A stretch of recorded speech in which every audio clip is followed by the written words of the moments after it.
The making of a Prime Minister. मुश्किलों का अंबार है, वही तो मेरे हौसलों की मीनार है। हिंदुस्तान में दो प्रधान दो निशान नहीं चलेंगे। अगर इतनी ताकत ये पाकिस्तान के खिलाफ लगा दे तो आतंकवाद आसान हो गया।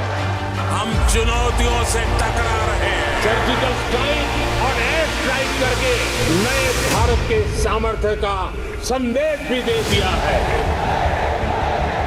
तुम उठो, तिरंगा लहरा दो। जननायक नरेंद्र मोदी के 20 वर्ष पुराने भाषणों पर आधारित एक बेहद लोकप्रिय कार्यक्रम। क्या कहते हैं नरेंद्र मोदी?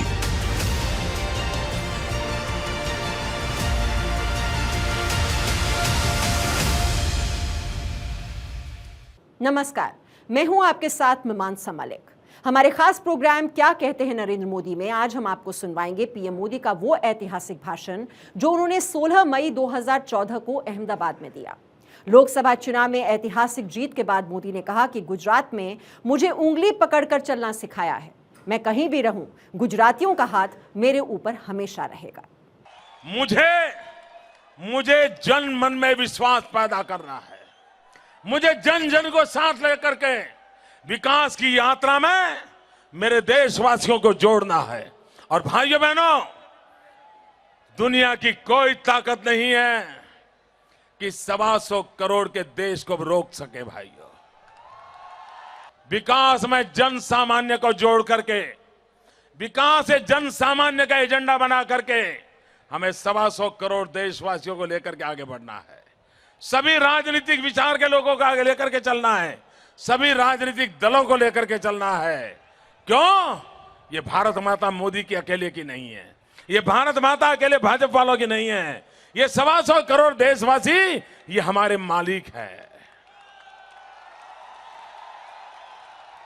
ये भारत माता हम सबकी है। हम सब भारत मां के संतान हैं। और हम हमारी मां को रोता कैसे देख सकते हैं? हम हमारी मां को दुखी कैसे देख सकते हैं? हम हमारी मां को कंगालियत में कैसे देख सकते हैं? हमारी मां के इस परिवार में लाखों की तादाद में लोग रात को भूखे कैसे सो सकते हैं? और भाइयों बहनों, ये अपनापन का भाव हम जितना विस्तार करेंगे, मुझे विश्वास है भाइयों, देश चल पड़ा है। सिर्फ हमें कदम मिलाना है। मैं विश्वास से कहता हूं, देश चल पड़ा है। युवा पीढ़ी ने देश को आज चलाया है। हमें सिर्फ कदम मिलाना है। भाइयों बहनों, आपके सपने पूरे होंगे, आपकी आशा आकांक्षाएं पूरी होगी। अने मारा गुजरातना भाइयों बहनों,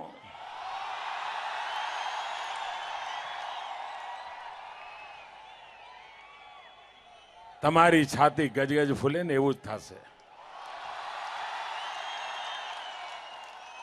તમે માથું ઊંચું કરીને આંખમાં આંખ મેલાવીને દુનિયા સાથે વાત કરો, એવું જ કામ થશે દોસ્તો।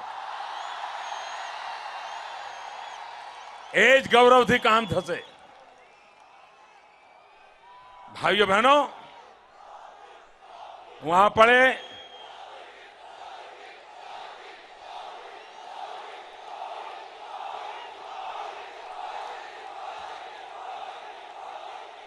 गुजराते जे कमाल करी है भाई। 26 मादी 26। वाह,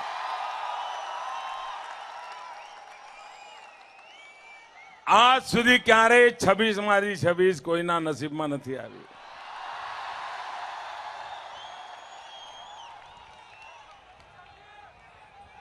ऊपर वाला देता है ना तो छप्पर फाड़ के देता है। और मेरा तो नसीब ही ऐसा है, कुछ कम से हमारी बात बनती नहीं जी। आफत आए तो भी बड़ी और अच्छे दिन आए तो भी उतने ही शानदार। आप बताइए, आपको भरोसा है ना? अच्छे दिन कोई सोच सकता है मित्रों? राजनीति में तू तू मैं के स्लोगन होते हैं।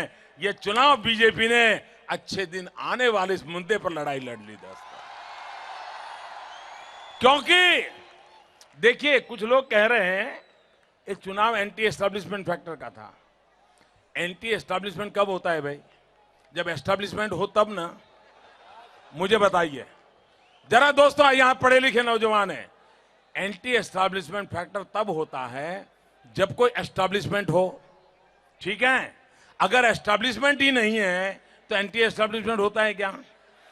पिछले 5 साल में सरकार नाम की कोई चीज आपने फील की थी, अनुभव किया था? कोई सरकार ही नहीं तो एंटी एस्टेब्लिशमेंट कहां से आया भाई? कोई एस्टेब्लिशमेंट ही नहीं था, टोटल वैक्यूम था। ये पूरा चुनाव सकारात्मक है, ये पूरा चुनाव आशा का है, होप का है, विश्वास का है, भरोसा का है दोस्तों। हाँ, कोई ऐसी तगड़ी सरकार हो, उसके कामों की लोगों में चर्चा हो और बाद में गुस्सा आए और निकाल दे, ये तो कुछ फील ही नहीं होता था भाई। आपको कभी फील हुआ देश में सरकार ऐसा फील हुआ था? गुजरात में सरकार है, फील होता है ना? गांधीनगर में कुछ है, लगता है कि नहीं लगता है? उसका तो कभी एंटी एस्टेब्लिशमेंट हो सकता है भाई, लेकिन जिसकी कोई मौजूदगी महसूस नहीं होती है उसका कभी एंटी एस्टेब्लिशमेंट होता ही नहीं है। एक वैक्यूम पीरियड था देश में। मैं मानता हूं देश के पॉलिटिकल पंडितों को एक नई टर्मिनोलॉजी पर जाना पड़ेगा कि एक तो सिनेरियो होता है एंटी एस्टेब्लिशमेंट का, दूसरा सिनेरियो होता है प्रो एस्टेब्लिशमेंट का।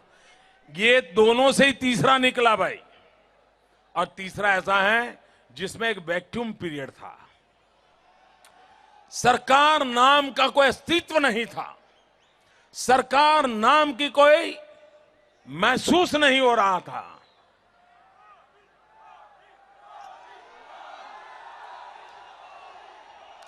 एक खालीपन था, एक निराशा से भरा हुआ माहौल था, उलझनों से भरा हुआ माहौल था, अविश्वास से खचोखच भरी हुई स्थिति थी, और उसमें आशा का संचार हुआ है, भरोसे का संचार हुआ है, विश्वास पैदा हुआ है।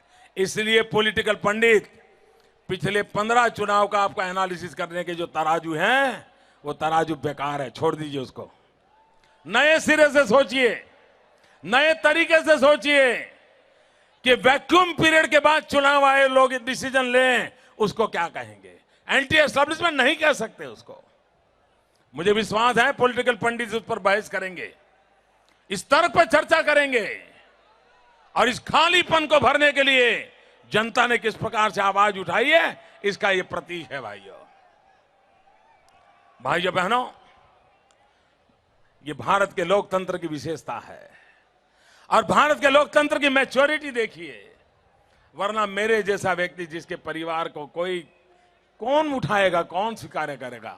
ऐसे एक सामान्य परिवार के बच्चे को आज देश ने अपने कंधों पर उठा लिया भाइयों।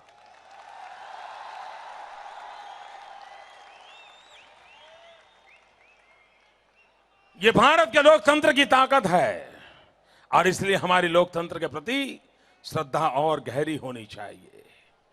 हमारे लोकतंत्र की जड़ें और मजबूत होनी चाहिए। और मैं मानता हूं ये चुनाव वो ताकत देने वाला है। चुनाव का मकसद वो हो या ना हो, लेकिन ये चुनाव भारत के लोकतंत्र की जड़ों को और ताकतवर बनाएगा, ऐसा मेरा पूरा विश्वास है भाइयों। भाइयों बहनों, आप लोगों ने मेरा स्वागत किया, सम्मान किया। गुजरात ने मुझे इतना प्यार दिया भाइयों बहनों, इतना प्यार दिया। आप लोगों ने मुझे बहुत कुछ सिखाया है। गुजरात ही है जिसने मुझे उंगली पकड़ करके चलाया है, गुजरात ही है जिसने बड़ा बनाया है। भाइयों बहनों, आपने मुझे जहां भेजा है, आपने मुझे जहां भेजा है, वहां जो कुछ भी अच्छा होगा उसका यश आपको जाता है। और अगर कोई कमी रह जाए तो समझ लेना कि शायद मेरे सीखने में कुछ कमी रह गई है, इसलिए कमी रह गई। अच्छा है तो आपके आशीर्वाद के कारण, आपकी शिक्षा दीक्षा के कारण कमी रह गई तो मेरी जिम्मेवारी होगी इस विश्वास के साथ जा रहा हूं भाई, इस विश्वास के साथ जा रहा हूं। और एक बात, मैं कहीं पर हूं, किसी भी रूप में क्यों ना हूं, 6 करोड़ गुजरातियों का मेरे पर हक वैसे का वैसा बना रहेगा।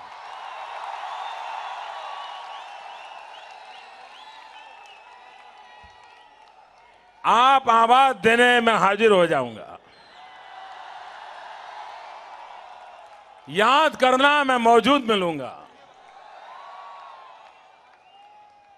और कभी आपकी पीड़ा के समय आपको चीखना भी नहीं पड़ेगा, बोलना भी नहीं पड़ेगा, मुझे यूं ही पता चल जाएगा।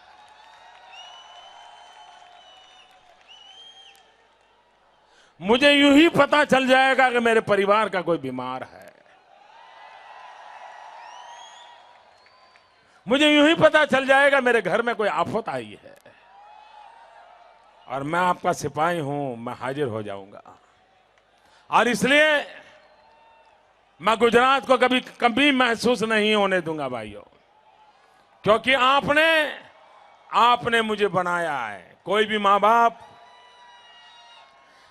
माँ बाप अपने बेटे को बड़ा करते हैं, फौज में भी भेज देते हैं, शहीद हो जाए तो उनको दुख नहीं होता है, लेकिन उनको भरोसा होता है जब तक फौज में होगा माँ बाप की भी चिंता करेगा।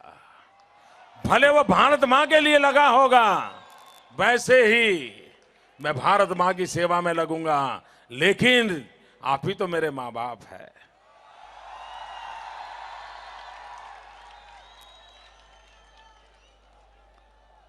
आप ही ने मुझे पाला पोसा बड़ा किया है, और इसलिए आप पर मेरा पूरा अधिकार है, और मैं मां भारती की सेवा करते करते आपकी भी चिंता करूंगा, इसका विश्वास देता हूं भाई।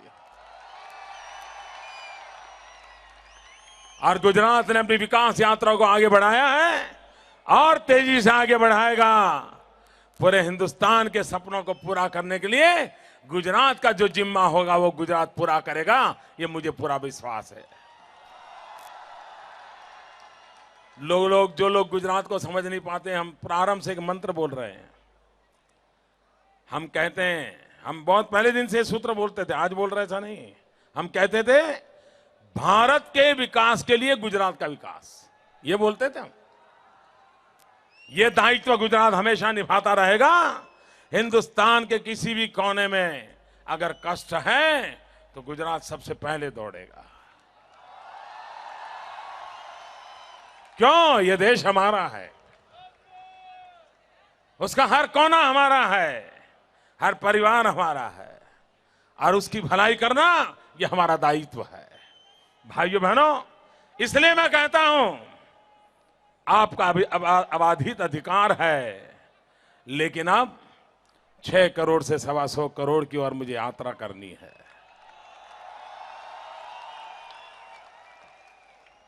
लेकिन ये 6 करोड़ वाला जो पिंड है ना, वही तो मुझे 125 करोड़ की सेवा करने की ताकत देने वाला है।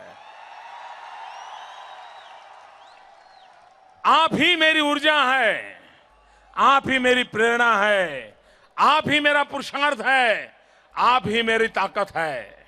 और इसलिए मैं इन 6 करोड़ गुजरातियों के भरोसे मां भारती की सेवा के लिए अपने आप को समर्पित करता हूं। आपने मेरा स्वागत किया, सम्मान किया, मैं आपका बहुत बहुत आभारी हूं। The making of a Prime Minister. मुश्किलों का अंबार है, वही तो मेरे हौसलों की मीनार है। हिंदुस्तान में 2 प्रधान 2 निशान नहीं चलेंगे। अगर इतनी ताकत ये पाकिस्तान के खिलाफ लगा दे तो आतंकवाद आसान हो गया। हम चुनौतियों से टकरा रहे हैं। सर्जिकल स्ट्राइक और एयर स्ट्राइक करके नए भारत के सामर्थ्य का संदेश भी दे दिया है। तुम उठो, तिरंगा लहरा दो। जननायक नरेंद्र मोदी के 20 वर्ष पुराने भाषणों पर आधारित एक बेहद लोकप्रिय कार्यक्रम क्या कहते हैं नरेंद्र मोदी।